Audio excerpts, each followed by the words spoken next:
to chase that one either, was he? No, he's just working on petrol fumes at the moment. The juice ran out a long time ago. There's McMartin slapping it away with the right fist, but only as far as Ratton. Caught in a tackle, he's slung.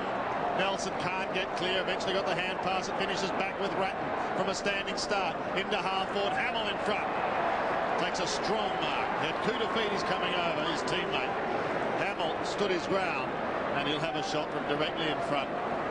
It's going to ruin that average margin on you, Bruce. I think. Close that average. I'm glad I'd love to see it a little closer.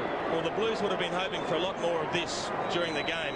He was a very important player in their setup up forward because he can take a good mark and kick goals. Unfortunately, he just hasn't had the opportunities that he would have liked today. He does make the most of that one, however. Well, Carlton have kicked a fair score in a grand final, 12 goals, 17, but they haven't been able to contain the Kangaroos. On the other hand, 19 goals, 10. They're striving to improve their scoreboard. The Blues, Caporelli's kick, not marked there. Lappin couldn't get the crumbs. Still a chance for Hamill. He's well tackled by Archer. He is ferocious, Glenn Archer, in his attack on the football. And he locks it up about 45 metres from the Carlton goal. The fans were teased a little bit up until half-time. The Kangaroos led by 20 points. But by gee, they blew it away in the third term when they kicked 6 goals to 2. And they've gone on with it in this last term. Chance now for Camporelli. Pickett. It's a free kick to the Kangaroos to be taken by Pickett at half-back.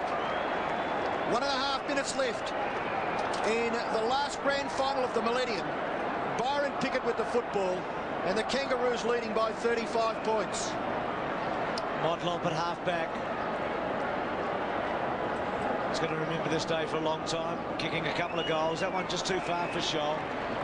Manton. Oh, nowhere to go. To Ratton, whose influence early was enormous. Short to Beaumont. Again short. Camporelli, one of Carlton's best players. Hamill's the target. Doesn't get quite that far. Koutafidis was a good play in the front by the Kangaroos. There's a lot of discussion about just who's been the best team of the decade. It's either West Coast or the Kangaroos, but this nearly gets them over the line, Bruce. Gets them very close. They won 11 straight going into last year's grand final. They've won 31 out of their last 37 games, the Kangaroos, since that run. That is an amazing performance. They really have been the benchmark for a long time in the late 90s. There's no question about that. Christou on the up. Abraham, just a little throw maybe to Pickett. Pickett there. Kuta can't get away. Still no ball. They've also won 19 out of their last 21 in this season. They won just 1 out of their first 4 games this year, and the Saints had them beaten at the SCG in round 5. Remember that on half-time?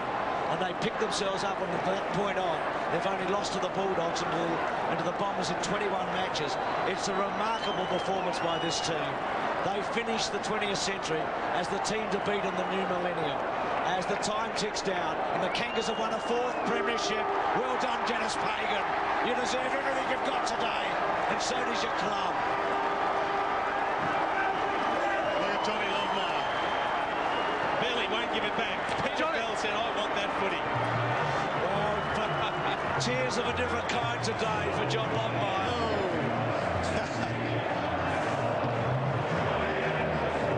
Worthy winners, no question about that. Goodbye, 98. This is 98.